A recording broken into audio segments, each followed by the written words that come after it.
আজকাল আর এই বাজারে আসতে মন চায় না। কেন গো গোপাল দাদা, কি হয়েছে? আরে সে আর বলিস কেন, মাংসের যা দাম বেড়েছে সে তো আর বলবার নয়। সে যা বলতায় ছুটির দিনে একটু মাংস ভাত খাবো আনন্দ করে, তাও পারা যায় না। ওই খগেনের কথা বাদ দাও তো। জমিদার বাবুকে খাতির করে চলে কিনা, তাই ওকে জমিদার বাবু নিজের পোলট্রি থাকে, মানে পোলট্রি থেকে মুরগি ওকে দিয়ে দেয়, আর সেগুলি চড়া দামে বিক্রি করতে থাকে মানুষের কাছে। সে তো করবেই, জমিদার বাবু নিজের পোলট্রিতে শহর থেকে মুরগি এনে রাখেন আর তাদেরকে যত্নও করে ভালো, তাই ওসব মুরগির তো দাম হবেই। কিন্তু খগেন যা করে তা তো দিনে দুপুরে ডাকাতি। তবে রতনের দোকানের মাংস নেহাত খারাপ নয়, আমি তো নিজেই ওখান থেকে কিনেছিলাম গতবার। ঠিকই বলেছিস, ওর কাছ থেকেই মাংস নেব এরপর থেকে। আমিও তো বেশ কয়েকজনকে বললাম ওই খগেনের কাছ থেকে মাংস না কিনে রতনের কাছ থেকে কিনে, মানে আমাদেরই লাভ আর ছেলেটার একটু টাকা পয়সা আয় হবে। হ্যাঁ, এই তাই জন্যই সাহায্য আর কি। চল তাহলে আজকে রতনের দোকান থেকেই মাংস কিনবো। আর এই খগেনকে উচিত শিক্ষা না দিলে চলছে না, বাজারকে যেন মাথায় করে রেখেছে। আমাদের গ্রাম আর পলাশপুর গ্রামের মানুষ ওর মাংস কেনে, আর হরিপুর গ্রামের লোকেরা কেনে রতনের কাছ থেকে। আমাদের গ্রামের লোকেদের ঠিকমতো বোঝাতে হবে, দিলেই খগেনের কাস্টমার কমবে। আরে শুধু খগেনকে দোষ দিয়ে কি হবে? ও কি একাই টাকা ভোগ করে নাকি? কিছু অংশ তো ওই জমিদার বাবুকেও দেয় খুশি করবার জন্য। সে আর বলতে, নয়তো সপ্তাহে সপ্তাহে জমিদার বাড়িতে ওরকম আনন্দ অনুষ্ঠান চলে, এমনি এমনি কি সবই ওই 2 নম্বরই পয়সার খেলা। ওগুলোকে সব বন্ধ করতে হবে, আগে চল মাংসটা কিনি গিয়ে। কি রে রতন, ভালো আছিস? আরে গোপাল দা যে, অনেকদিন পর আমার দোকানে কি মনে করে? মানুষ ঠকলে ঠিক পথে আসে রে ভাই। ওই খগেনের দোকানে কিনে কিনে আমরা তো ফকির হতে বসেছি এক প্রকার, তাই এরপর থেকে ঠিক করেছি আমরা তোর দোকান থেকেই মাংস কিনবো। হ্যাঁ একদম, আর আমাদের গ্রামের লোকেদেরও তোর দোকান থেকে মাংস কিনতে বলবো। তোমরা যে আমার কি উপকার করলে তার বলে বোঝাতে পারবো না, তোমাদের জন্যই তো আমরা বেঁচে আছি। বলো কত কিলো দেব? আমাকে 2 কিলো। আমাকে আর রমেশকে 1.5 কিলো করে দে। বেশ বেশ, একটু বসু দিয়ে দিচ্ছি। তা কত করে কিলো নিচ্ছিস তুই? আগে দাদা 220 টাকা। দেখেছ, এই একই মাংস খগেনের দোকানে 300 টাকা। মানা যায়, এই লোকগুলো হয়েছে মাথা মোটা। রতন তুই ভাবিস না, তুই ঠিকঠাক ভাবে দোকানটা চালিয়ে যা, খদ্দের জোগাড় করবার দায়িত্ব আমাদের। বাঁচালে দাদা, লোক ঠকিয়ে আমার কি লাভ? কয়েক পয়সা বেশি নিয়ে বড় লোক তো আর হয়ে যেতে পারবো না। তোদের পলাশপুরের গ্রামে সব ঠিকঠাক তো? হ্যাঁ দাদা। কোনো সমস্যা হলে আমাদেরকে জানাবি। বেশ দাদা, বেশ। কি গো, আজ তাড়াতাড়ি বাজার থেকে চলে এলে? শরীর খারাপ করছে নাকি? আরে না না, ওসব কিছু না, বরং ভালো কাজই হয়েছে। ভালো কাজ মানে কি বলতে চাইছো, একটু খুলে বলো না। সব কিছুই বলছি, তার আগে এই মাংস ব্যাগটা ধরো, আজকে একটু ভালো করে জমিয়ে রান্না করো দেখি। তুমি মাংস বিক্রি না করে ঘরের জন্য নিয়ে চলে এসেছো, ব্যাপার তো আমার সুবিধের লাগছে না। তোমার এত প্রশ্ন না মাঝে মধ্যে বিরক্ত লাগে। মেয়েটার জন্য এনেছি, আর এই মাংসটা আমি নিজের দোকানের ক্ষতি করে আনিনি। বলো। ওই খগেনের দোকানে মাংস এত দাম বাড়িয়ে রেখেছে যে লোকজন আর ওর কাছ থেকে বেশি মাংস কিনছে না। তাই তো আজকে ওই অমরপুরের গোপালদা, রমেশদা এবং দীপকদা আমার দোকানে এসেছিল মাংস কিনতে। ওদের সঙ্গে অনেকক্ষণ কথাবার্তা বলবার পর গোপালদাই আমার ঘরের জন্য মাংস নিয়ে যেতে বলে, আমাকে একটু কিছু বাড়তি টাকা হাতে কিন্তু সুবিধের নয়। ঠিকই বলেছ, গোপালদা তো এও বলেছে যে ওর গ্রামের বেশিরভাগ খদ্দেরদের বলবে যে আমার দোকান থেকে মাংস কিনতে। এবারে রোজগারটা একটু ভালোই হবে মনে হচ্ছে। সামনে পুজোও আসছে, হইচই করে কাটানো যাবে, কি বলো? সে তো ঠিকই। ঠিক আছে, তুমি যাও, রান্নাটা চাপাও গিয়ে। গোপালদা, আমাদের কিন্তু কাজটা বেশ জব্বর হয়েছে বলতে হবে। খগেনটাকেই দাওয়াই দেওয়া গেছে। হ্যাঁ কেন রে, কি হয়েছে? আরে তুমি শোনোনি? না তো। আরে আমরা রতনের দোকান থেকে মাংস কিনবার পর আরো অনেকেই রতনের দোকানে গিয়েছিল মাংস কিনতে, তা খগেনের অনেকটাই কাস্টমার হাতছাড়া হয়ে গেছে। খগেন তো পুরো পাগল হয়ে যাওয়ার মতো অবস্থা। বলিস কি রে, এ তো দারুণ সুখবর। ওই যে দাদা খগেন আসছে। এ চুপচাপ থাক, দাঁড়া। এ খগেন, খগেন এদিকে শোন।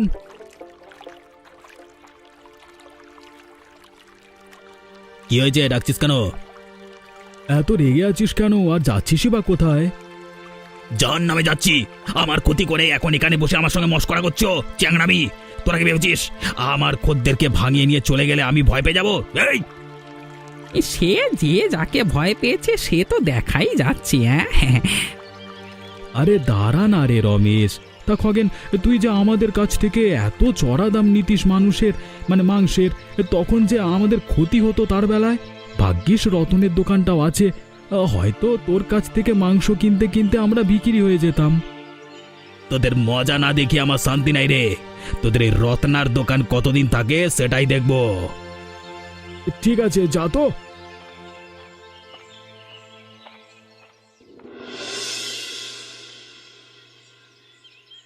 কিরে, তোর মুখটা আজকে এরকম বাংলার 5 হয়ে আছে কেন? বাজারে বিক্রি ভালো হয়নি নাকি? বিক্রি আর হবে কোত্থেকে? সবাই তো এই রতনের দোকান থেকে মাংস কিনছে। রতনের দোকান মানে? এতদিন তো তোর কাছ থেকেই সবাই কিনতো। আমার মাংসের দাম নাকি অনেক বেশি, তাই কেউ কিনবে না। খদ্দেররা মাংস না কিনলে যে আমাদেরই ক্ষতি রে। একটা ব্যবস্থা করতে হবে তো দেখছি। ব্যবস্থা একটাই আছে, রতনকে যেভাবে হোক সরাতে হবে। সরাতে হবে মানে? এই পৃথিবী থেকে সরিয়ে দিতে হবে। সোজা ভাষায় বলতে গেলে খুন করতে হবে। কিসব উল্টো পাল্টা কথা বকছিস? তোর মাথা ঠিক আছে? এছাড়া আর আমাদের হাতে অন্য কোনো উপায় নেই। রতনের দোকান না থাকলে সবাই আবার আমার দোকানে এসে ভিড় জমাবে। কিন্তু কাজটা করবে কে? কেন আমি? তুই পারবি? আজকে রাত্রি ওকে আমি শেষ করে ফেলবো। আপনি শুধু পুলিশের ব্যাপারটা দেখে নেবেন। ঠিক আছে, ওসব নিয়ে তোকে ভাবতে হবে না, কিন্তু কাজটা করবি কি করে? রতন আজকে বিকেলে শহরের দিকে গেছে, ফিরতে রাত হবে। ফেরবার পথে ওই নদীর কাছে আসলেই আমি ওর কাজ শেষ করে দেব। দেখ, সাবধানে কর কিন্তু। আরে হ্যাঁ হ্যাঁ, ওসব নিয়ে ভাববেন না। আজকে শহর থেকে ফিরতে অনেকটাই দেরি হয়ে গেল। নীলিমা বোধহয় এতক্ষণে ঘুমিয়ে পড়েছে। আবার কালকে সকালে দোকান খুলতে হবে যে। যাই, একটু নদীর ধারে গিয়ে হাওয়া খেয়ে বাড়ি যাব। এই যে দাদা, শুনছেন? কে কে আপনি?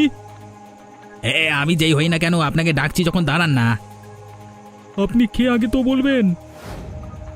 আরে এ কি, আপনি আমার হাত ধরে টেনে নিয়ে যাচ্ছেন কেন? মুখটা থেকে চাদরটা সরিয়ে ফেলুন।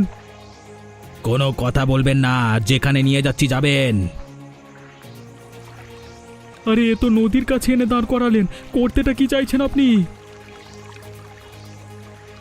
এবারে চিনতে পারছিস? খগেনদা, তুমি আমাকে এখানে ধরে আনলে কেন? তোর যে যাওয়ার সময় হয়ে গেছে রত্না। মানে?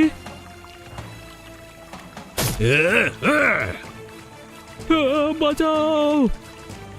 এবারে জমির দক্ষিণ দুয়ারে গিয়ে বসে থাকবি পা ঝুলিয়ে। আরে আমার সাথে পাঙ্গা নেওয়ার কথা বুঝে গেলি তো এরপর। আমাকে বাঁচাও খগেনদা। এবারে তুই ওই চামচাগুলো কোথায় মাংস কিনতে যায় সেটা দেখবো। আমার সঙ্গে বেয়াদবি, মর হতচ্ছাড়া। এ আমার কি সর্বনাশ হলো গো ঠাকুর! এবার আমাদের কি হবে? আমাদেরকে ফেলে রেখে সে একা চলে গেল। এটা ভেঙে পড়বার সময় নয় নীলিমা, মনকে শক্ত করো। যে গেছে সে আর ফিরে আসবে না, তাই অযথা কান্নাকাটি করে কোনো লাভ নেই। বরং আমাদের এটা জানতে হবে যে কারা রতনের এমন অবস্থা করলো, ওদের আমরা ছাড়বো না। আর কি হবে দাদা ওসব ভেবে? আমাদের ভবিষ্যৎ অন্ধকার করে দিয়ে চলে গেল। কালকে যখন বাড়িতে এসে সুখবরটা দেয়, তখনই আমি বলেছিলাম সাবধানে থাকতে। শুনলো না আমার কথা। এখন পূজার দায়িত্ব তোমার উপর নীলিমা। আমরা তো আছি, কিন্তু তোমাকেই সংসারের সব দিক সামলাতে হবে। দরকার পড়লে একটা বিশ্বস্ত লোক রেখে মানুষের দোকানটা চালাতে হবে। লোক আমি কোথায় পাবো দাদা? সে আমার হাতে বিশ্বস্ত লোক আছে একজন। এই সামান্য কিছু ওকে মাইনে দিলেই ও মাংসের দোকানে কাজ করে দেবে। কিন্তু আমি ভাবছি এ কাজটা করলো কে? নদী থেকে ওর দেহ উদ্ধার করবার পর রতনের দিকে তাকিয়ে থাকতে পারিনি, কি বিভৎসভাবে খুন করেছে। এখনো বুঝতে পারছিস না? ওগুলো সব ওই খগেনের কাজ, আর ওকে ইন্ধন যোগাচ্ছে ওই জমিদার। ওদেরকে আগে শেষ করতে হবে, নয়তো এই গ্রামগুলোর আর কোনো অস্তিত্ব ওরা রাখতে দেবে না। কিছু বুদ্ধি খুঁজে পেলে? বুদ্ধিটা একটা এসেছে, তবে তার জন্য বুড়িমাকে লাগবে। আচ্ছা নীলিমা, তোমাদের একটা ওই পুরনো বাড়ি ছিল না?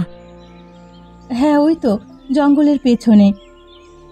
ব্যাস, ওখানেই তাহলে ওই খগেনের জীবনের লীলা শেষ হবে। কি করতে চাইছোটা কি? সব বলবো, তবে তার আগে তুই ওই লোকটাকে বলে মাংসের দোকানের কাজটা শুরু করে দে। আর কালকে রাত্রে ওই পুরনো কুঁড়ে ঘরটায় কেরোসিন ঢেলে দিতে হবে চারিদিকে। বুঝে গেছি কি করতে হবে, কিন্তু তাকে এখানে আনবে কি করে? ওটার জন্যই তো বুড়িমার কাছে যেতে হবে। চল এক্ষুনি যাই বরং আমি আর তুই। কিরে রমেশ, রতন মারা যাওয়ার পর তুই এই দোকানের হাল ধরেছিস নাকি? তাতে কি তোমার কোনো সমস্যা আছে খগেনদা? না না, আমার সমস্যা থাকবে কেন? সমস্যা তো বরং ওই নীলিমার। হ্যাঁ, মানে কার হাতে দোকান ছেড়ে দিয়েছে, এখন সব দিকে ডুববে। কিন্তু এত মুরগি, এত টাকা তোরা পাচ্ছিস করতে গেবে? সেসব খবর তোমাকে দিতে যাব কেন? না না, আমাকে দিয়ে তোদেরও কোনো কাজ নেই। আর হ্যাঁ, খবর আমি একা একাই বার করে নিতে পারবো, তার জন্য তোর সাহায্য লাগবে না। রতনকে যেমন শেষ করেছ, আমাকেও কি শেষ করবার কথা ভাবছো নাকি? কে বললো আমি রতনকে মেরেছি? ওসব উল্টো পাল্টা আজগুবি গল্প আমার সামনে করবি না, আমার মটকা তাড়াতাড়ি গরম হয়ে যায়। দেখো খগেনদা, তোমার সঙ্গে আমি এখানে দাঁড়িয়ে তর্ক বিতর্ক করতে আসিনি। নীলিমা আমাদের বলেছে দোকানটা সামলাতে, তাই সামলাচ্ছি। কয়েকদিন পর নীলিমাই এসে দোকানে বসবে হিসেবপত্র নিয়ে, তখন আমি আর থাকবো না। বাপরে, তোদের সব চিন্তা ভাবনাকে পেন নাম জানাতে ইচ্ছে করছে। একটা মেয়ে ছেলে হয়েছে নাকি দোকানে বসবে, তা আবার মাংসের দোকানে? কেন, তোমার কষ্ট হচ্ছে যে মেয়ে ছেলের সঙ্গে ব্যবসা করতে যুদ্ধ করতে হবে? এতই ভয় যখন দোকান খুলেছিলে কেন? এই রমেশ, তুই জেনে রাখ, এই খগেন কাউকে ভয় পায় না। সে যে দোকান করবে করুক, আমার দোকান ঠিকই থাকবে, আর খদ্দেরও আমার কাছ থেকেই মাংস কিনবে। তুমি যে নিজেকে মানুষ বলো কি করে, সেটাই আমি ভেবে অবাক হই। হ্যাঁ, যে একটা মহিলা আর একটা বাচ্চা মেয়ের সম্বলকে কেড়ে নিতে পারে, সে নাকি মানুষ? মুখ সামলে কথা বল রমেশ। যেটা সত্যি সেটাই বলছি। ও আমার নাকি খুন করবে, সাহস আছে?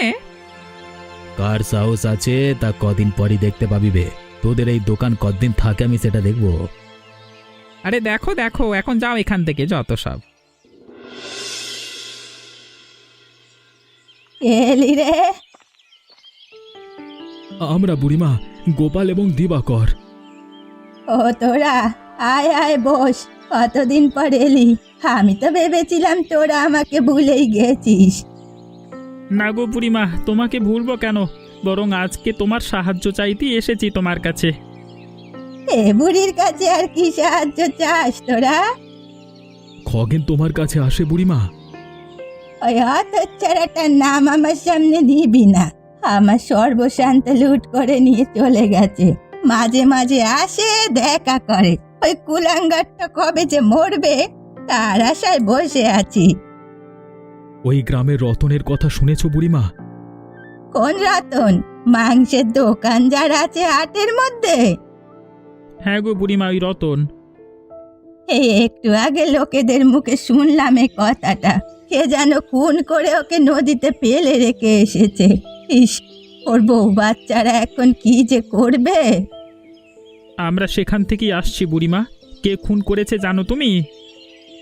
আমি কিভাবে জানবো বলতো বাপ? তোমার খগেন। বলিস কি? হ্যাঁ বুড়িমা, ওর মাংসের দাম বেশি বলে যখন সবাই রতনের কাছ থেকে মাংস কেনা শুরু করলো, তখন তার রাগ উঠল আর রতনকে রাত্রিবেলায় খুন করলো। ছি ছি, ওর এতটা অধঃপতন হয়েছে? ওকে জম যে কেন তুলে নেয় না সেটাই ভাবি। তাই আমরা একটা ফন্দি বার করেছি বুড়িমা, কিন্তু সেখানে তোমার সাহায্য দরকার। কি করতে হবে বল, আমি করব। তোমাকে আজকে খগেনকে তোমার বাড়িতে ডাকতে হবে, আর কথায় কথায় রতনের বাড়ির কথা তুলতে হবে। তোমাকে বলতে হবে যে রতন অনেক টাকা পয়সা লুকিয়ে রেখে গেছে তার ওই পুরনো কুঁড়ে ঘরের ভেতর, সেখান থেকেই নীলিমা সব টাকা পাচ্ছে। ওটা শুনেই খগেন সেগুলো চুরি করতে যাবে, আর তারপরেই ওর ভবলীলা সাঙ্গ করব। বেশ বেশ, তাই হবে। ওই হতচ্ছাড়াটা মরলেই শান্তি। ওর ফুটফুটে ছোট বাচ্চাটার বাবাকে ওভাবে কেউ খুন করে? ওদের পরিবারকে জলে ভাসিয়ে দিল পুরো। দুঃখের কথা আর কি বলবো বলো, আমরা যতটা পেরেছি নীলিমাকে সাহায্য করছি। আমিও তোদের সঙ্গে আছি, কোনো অসুবিধে নেই। তুমি শুধু আজকের মধ্যে কাজটা করে দাও, বাকিটা আমরা দেখে নেব। শুধু আমার একটু কষ্ট হবে, আমার নিজের ভাইয়ের ছেলে খগেন, তাই নয়তো ওই ছেলেকে আমি অনেক আগেই শায়েস্তা করে দিতাম। ওই জমিদারের পাল্লায় পড়ে আজ ওর এ অবস্থা হয়েছে।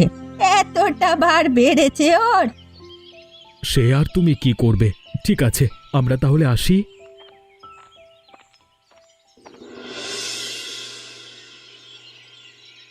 কি গো পিসিমা, আজকে হঠাৎ আমাকে তলব করে ডাকা, তা কি ব্যাপার? কেন আমি ডাকতে পারি না?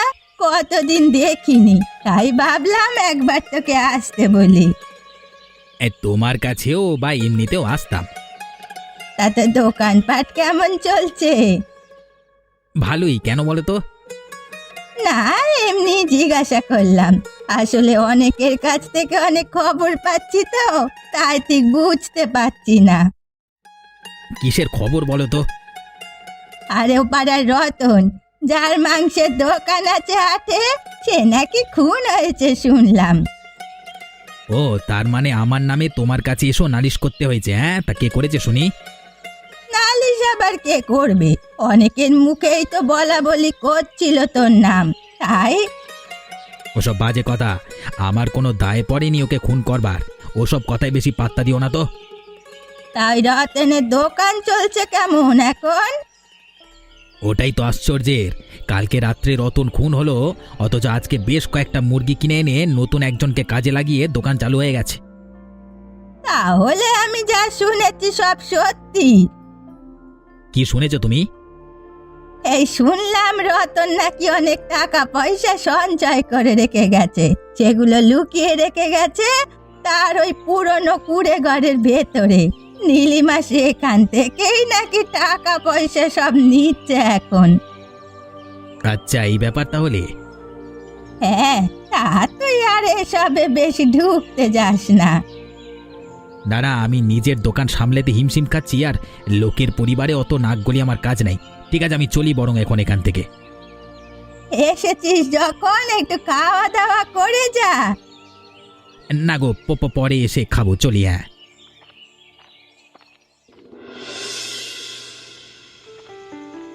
বুড়িমার কাছে ভালো খবরটাই পাওয়া গেছে তাহলে।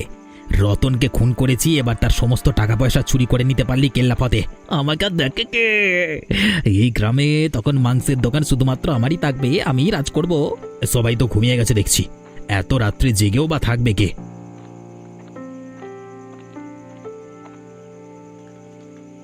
ওই তো কুঁড়ে ঘরটা দেখা যাচ্ছে, ভেতরে ঢুকে পড়ি।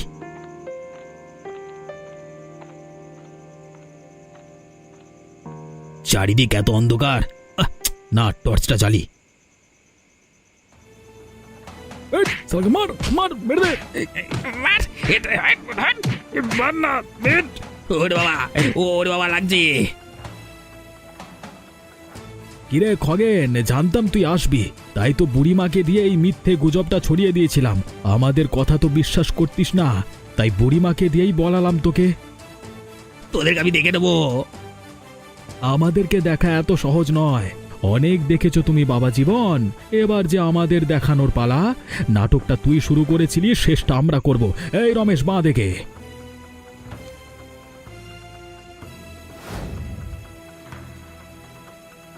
ভালো করে বেঁধেছিস তো? দেখ আবার খুলে যেন না যায়। কোনো চিন্তা নেই, এবার আর একটা কাজ বাকি আমাদের।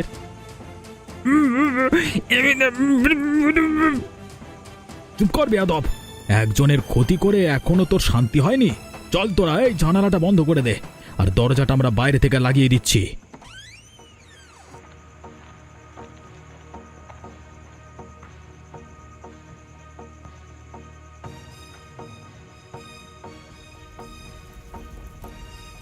ব্যাস, খেল খতম। এবার ওই জমিদারটাকে শায়েস্তা করতে পারলি আর কোনো চিন্তা নেই। ওর ব্যবস্থাও আমি করে ফেলেছি। জমিদারের লোককে টাকা খাইয়ে আমি বলে দিয়েছিলাম যে খগেন সব মুরগি নিয়ে রাত্রেবেলা বেরিয়ে যাবে, সেটা শুনে জমিদার হয়তো এখন খগেনের দোকানে এসে মুরগিগুলো সরাচ্ছে। তাহলে তো আমাদের এক্ষুনি হাটের দিকে যাওয়া দরকার। সে তো যাবই। দিবাকর, তুই একটা কাজ কর, রতনের সাইকেলটা নিয়ে পুলিশ স্টেশনে যা। ওদেরকে বলা আছে আমার নাম করলেই পুলিশেরা চলে আসবে তোর সঙ্গে। ওদেরকে হাটে নিয়ে পৌঁছে যাবি। আর রমেশ, তুই এখানে আগুন নেভানোর ব্যবস্থাটা করে ফেল, দিয়ে তারপর হাটের দিকে চলে আসিস। আমি যাই। আরে তাড়াতাড়ি তালাটা ভাঙ না রে হতচ্ছাড়া, এতক্ষণ দেরি কেউ করে? সে খগেন মুরগিগুলো বার করে নিয়ে পালিয়ে গেল কিনা কে জানে। আরে আরে এই তো তালা খুলে গেছে। এবার যা যা যা, ভেতরে যা, মুরগিগুলোকে বার করে আন, তাড়াতাড়ি যা। শেষমেশ জমিদার মশাই, আপনি চুরি করা শুরু করলেন? কে কে? আমি গোপাল। ও আচ্ছা গোপাল, তুই তা তুই এত রাত্রে এখানে কি করতে? আপনি কি এখানে রাত্রি ভ্রমণ করতে এসেছেন? আমার সঙ্গে তর্ক করতে যাস না, আমি জমিদার, যখন ইচ্ছে যেখানে খুশি যেতে পারি। হ্যাঁ, আবার যখন ইচ্ছে করবে যার তার দোকান ভেঙে চুরিও করতে পারেন। কে চুরি করেছে? আমি। তা নয় তো আর কি করছেন এটা? ওদিকের কাজ শেষ করে চলে এসেছি গোপালদা। বাহ, দিবাকর হয়তো পুলিশ নিয়ে পৌঁছে যাচ্ছে। রমেশ, তুই এক কাজ কর, তুই গিয়ে ওই সাগরেদটাকে ধর, আর আমি এই জমিদারকে বেঁধে ফেলছি। বাকি কথা কালকে গ্রামের সামনে হবে। ঠিক আছে গোপালদা। এটা কিন্তু তুই ভালো করছিস না। আপনি আর ভালো খারাপের উদাহরণ দেবেন না জমিদার মশাই, আপনার কুকীর্তি সব ধরা পড়ে গেছে। অত বেশি কথা বাড়িয়ে লাভ নেই, তাড়াতাড়ি তোকে যেটা বললাম সেটা কর। আপনি যে আমাদের পাতা ফাঁদে পা দিয়ে দেবেন আর ধরাও পড়ে যাবেন এত সহজে, তা ভাবিনি। এবার জেলের ভাত হজম করতে পারেন নাকি দেখুন। যাক, এক রাতের মধ্যে দুটো অসভ্য লোক শাস্তি পেয়েছে। ভাগ্যিস গোপাল, রমেশ আর দীপাকর ছিল, এই 3টে গ্রাম বেঁচে গেল বাবা তোদের জন্য। ওসব কিছু নয় বুড়িমা, সবই গোপালদার বুদ্ধি। হ্যাঁ ঠিক। শোনো, পুলিশদের সঙ্গে কথাবার্তা হয়ে গেছে। এরপর থেকে খগেনের দোকানটাও নীলিমার নামে হয়ে যাবে। একটাই বড় দোকান মাংসের থাকবে ওই হাটের মধ্যে। এটা তো আমাকে আগে বলনি গোপালদা। আমি এইমাত্র থানা থেকে খবরটা নিয়ে আসছি। একদিক দিয়ে ভালোই হলো, তবে একটা কথা বেশ পরিষ্কারভাবে বোঝা গেল, মানুষদের ঠকিয়ে কেউ কোনোদিন সুখ পেতে পারে না। অন্য মানুষদের ক্ষতি করেও সেটা সম্ভব নয়। নিজের কাজটা ঠিক মতো করলেই ওপরওয়ালা আপনা আপনি আশীর্বাদ করবেন। সত্যি রতনটার জন্য খারাপ লাগছে, তবে নীলিমা, তোমার কোনো চিন্তা নেই। যখনই কোনো সাহায্যের দরকার পড়বে আমাদের কাছে চলে আসবে। আমরা যথাসাধ্য চেষ্টা করব, আর পূজার লেখাপড়ারও কোনো সমস্যা আমরা হতে দেব না। যাক, একটা গতি হলো সংসারটার। বৌমা, তুমি বেশি দুঃখ পেও না, রতনের আত্মা কালকেই শান্তি পেয়ে গেছে। ওরা দুজনেই ধরা পড়েছে, খগেনটার উপযুক্ত শাস্তি হয়েছে। ওর পুড়ে মরাই উচিত ছিল। একদমই তাই, রতন ওপর থেকে সব দেখছে, সব ভালোই হবে। হ্যাঁ, এবার ওর শ্রাদ্ধ শান্তির একটা ব্যবস্থা করতেই হবে। আমরা ওদিকটা দেখে নিচ্ছি। হ্যাঁ হ্যাঁ, চলো কাজে লেগে পড়ি। এমনই সব ভালো ভালো মজার গল্প দেখতে হলে